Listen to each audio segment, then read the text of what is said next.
There are many distractions in today's environment. When we're not working or attending to our everyday responsibilities, we're scrolling through our social media accounts or browsing Netflix for something to watch. And when we're not doing that, we're frequently worrying and concentrating on our issues. We frequently move through life automatically, taking too little time to savor the present and appreciate what is in front of us. Sadly, this is not a sustainable way of living. What then can we do? How about some meditation? Meditation is beneficial for our physical health as well as our minds. Even better, developing an alert mind makes it easier to feel more connected to both the world and the people we care about. That will lead to a happier, more fulfilling existence. Exercising compassion rather than merely being empathic will make you happier, and how meditation may assist break addictive cycles. These topics are covered in more detail throughout the book. You won't be surprised to learn that meditation improves health. That's a notion that has existed for a while. But you might not be aware of its full value. In truth, research into the remarkable effects of meditation is still in its infancy. Consider recent research. Recent research on mindfulness, a form of meditation that teaches the mind to tune out background noise and concentrate on one thing, has shown a wide range of amazing health advantages. For instance, those who frequently practice meditation have stronger immune systems and are considerably better at warding off diseases. The creation of an enzyme known as telomerase, which fixes damaged chromosomes and generally slows aging, has also been associated with meditation. If these advantages aren't persuading you to begin meditation right away, consider these 3 additional benefits. According to research, it leads to lower cholesterol, better blood pressure, and a healthier heart. But meditation isn't just good for your physical health, it's also beneficial for your brain. It has been demonstrated that developing mindfulness can aid in mind self-regulation, improve problem-solving abilities, and facilitate situational adaptation. The author's own experience demonstrates how beneficial meditation techniques can be in learning environments where focus is essential for success. He presents a straightforward model to teach meditation to teachers and students. Imagine a huge circle containing everything that is happening around you, with awareness as the focal core. Imagine a focus arrow going from the hub to a location inside the circle. The goal of meditation is to control that arrow. It might be a good idea to direct it at something in the circle. Alternately, you may focus attention on the hub itself to increase self-awareness. The author's methodology was adopted by a primary school teacher, who later noted how much Billy, a pupil who was having problems, benefited from it. Billy informed his teacher that since he started meditating, he had almost completely changed and that it had helped him manage his desires. He concentrated on his hub and attempted to think of a better answer when he wanted to strike out at his peers. He learned self-control by becoming more conscious of his emotions, his responses to outside stimuli, and everything else in that larger circle. You are aware of the advantages of regularly practicing mindfulness, but what precisely is it? It simply comes down to teaching your mind to function differently than it typically does in the busyness of daily life. Let's divide it into 3 crucial cognitive abilities, which you might think of as the foundations of mindfulness. Focused attention, or the capacity to retain concentration on a particular task or object while blocking out surrounding noise, is the first pillar. If you've ever practiced playing an instrument or were recently completely absorbed in your work, you've likely had similar experiences. Open awareness is the second pillar. That is a technique for tuning into your surroundings and remaining alert and open to all that is happening without focusing on anything in particular. Then there is intention. That involves developing an optimistic, caring outlook toward the individuals you come into contact with in the world, including yourself. These 3 pillars work together to create mindfulness, a mental state that can be attained in various ways. Conscious breathing is one of them. By focusing on your breathing cycle, you can use this technique to bring your attention to the present. The idea is to maintain your attention focused on the flow of air through your body, coming back to it whenever your thoughts stray. Another strategy for gaining mindfulness is open awareness. Here, the goal is to avoid the impulse to make good or negative judgments about whatever is around you, such the sounds. The last type of meditation is compassion meditation, which aims to develop benevolent and kind feelings toward other people. Think about a digital camera screen. When you direct your lens towards an object or a scene, you can make certain elements of the image more sharply defined while blurring others. Similar to that, attention can be focused or directed towards specific things. In fact, this intentional focus has a name. It's called concentrated attention. Simply walk about the space where you are reading this to get a sense of it. Take note of the colors, forms, and details of the items you see around you.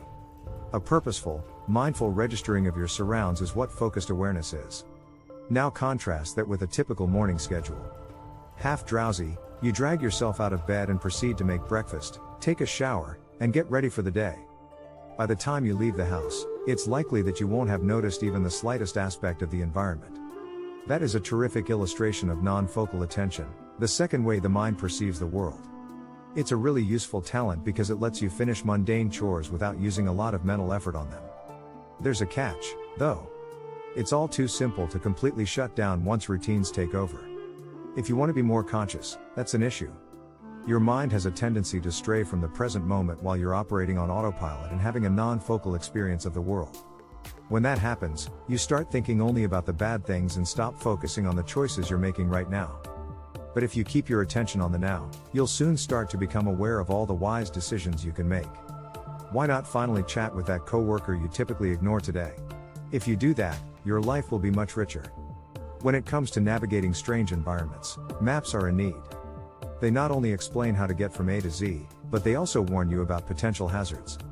That suggests that drawing out a map to direct you on your next journey, the quest for awareness, might be a smart idea. Start by providing a definition. Being open to the world is being aware. Paying attention to certain things can help you tune in 4 different ways. The 5 senses, which include hearing, seeing, smelling, taste, and touching, come first. Body sensations are the next. Consider how your stomach grumbles when you're hungry or how your heart beats more quickly when you're terrified or excited. Then there are mental processes like emotion, thought, and memory. Your relationship to objects and people outside of your own body is the last component.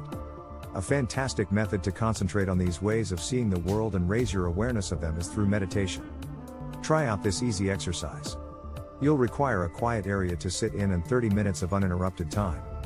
Close your eyes and begin to concentrate on your senses and perceptions, starting with your 5 senses.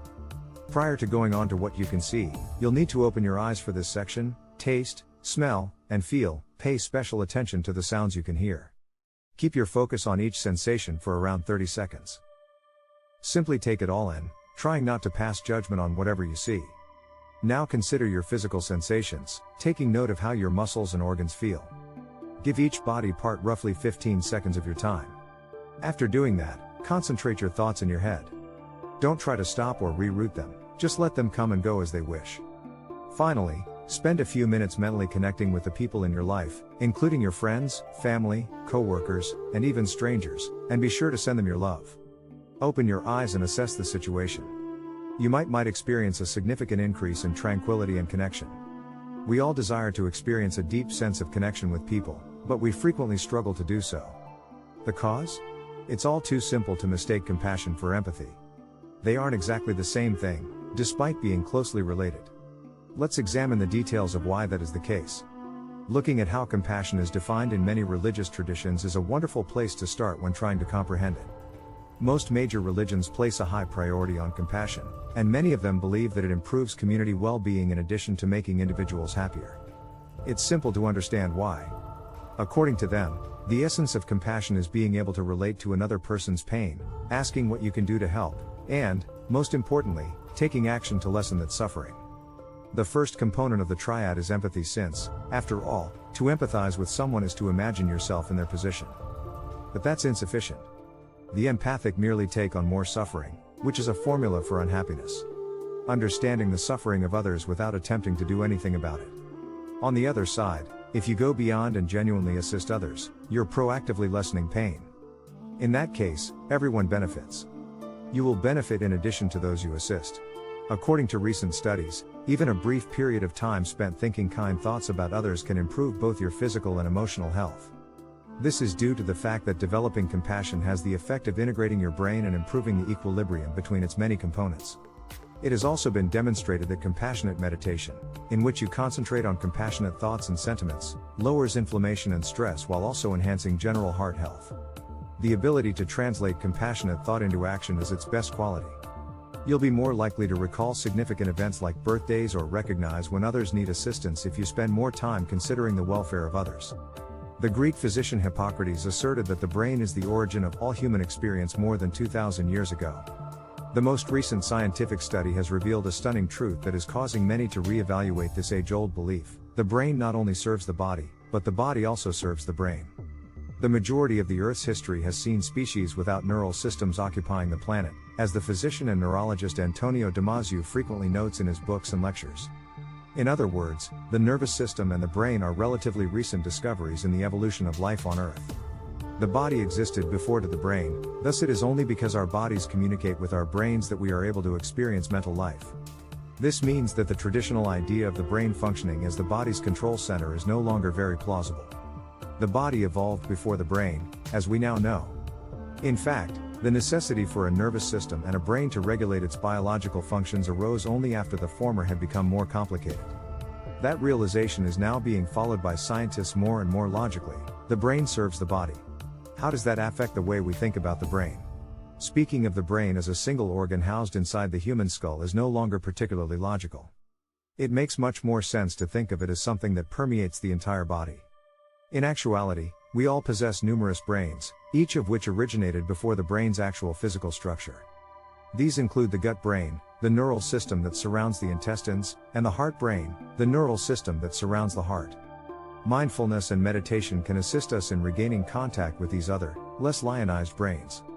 Everybody has, at some point, questioned whether or not they are actually likable, and everyone has worried that reaching out to others might result in rejection. However, once such thoughts begin to race through your head, it's simple to withdraw and focus solely on yourself and your own life. Everything ultimately revolves around you. This is perfectly normal. In fact, the most recent neuroscientific study reveals that it may even be encoded into the human brain. But it can spiral out of control and become an obsession with oneself. Let's take a closer look at the research. This is how it goes. People start to think about themselves and how others see them when certain brain regions, particularly the posterior cingulate cortex, are active.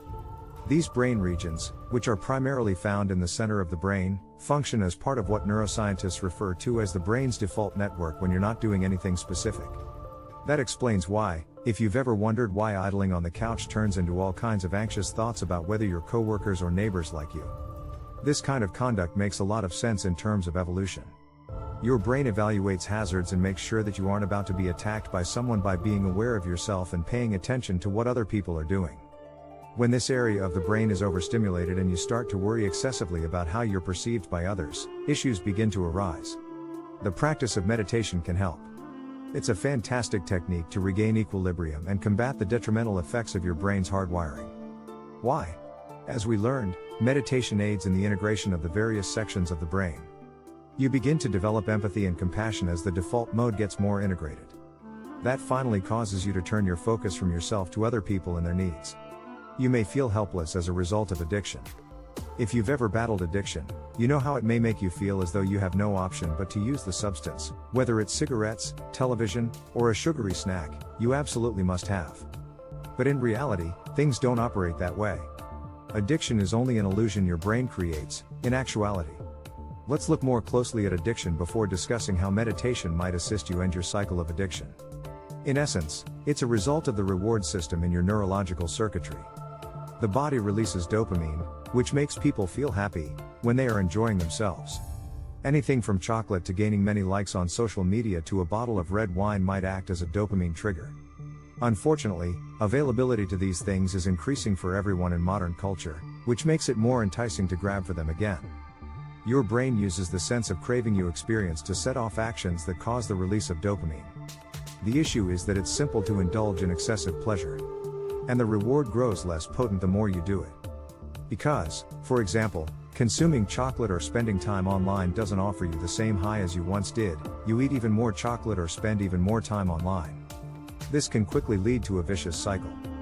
Here is when meditation can be beneficial. Recent research has demonstrated that meditation can help you comprehend what you actually need rather than what you'd like to have, which can help you break those addictive behavioral patterns. The dopamine reward brought on by that glass of wine is significantly smaller when that distinction is obvious. You're much less likely to develop an addiction to anything if you realize that you don't actually need it. Ultimately, separating wants from needs helps you have a more realistic perspective on the world. Simply put, excessive use of drugs, sex, or social media won't make you happy. Why not try meditation then? It will help you connect to people and identify the negative patterns that prevent you from attaining your full potential for happiness, in addition to giving you a fuller experience of the world and enhancing your well-being. A fact that monks and yogis have known for a long time. that meditation is good for your mind, body, and soul, has recently been made public by scientists and experts. In addition to strengthening your immune system and slowing the aging process, it also promotes mental clarity and equilibrium. The cause? Your body and brain are closely entwined. Maintaining one benefits the other. Therefore, meditation benefits both the body and the brain. What you ought to do in order to put your newfound information to use. Develop your ability to smile and laugh. A key component of compassion is assisting others in experiencing joy and laughter in addition to sharing in their sorrow. The hitch is that you can only begin to do that once you have personally experienced joy. Therefore, embrace humor and make others laugh instead of taking meditation too seriously and isolating yourself from the outside world.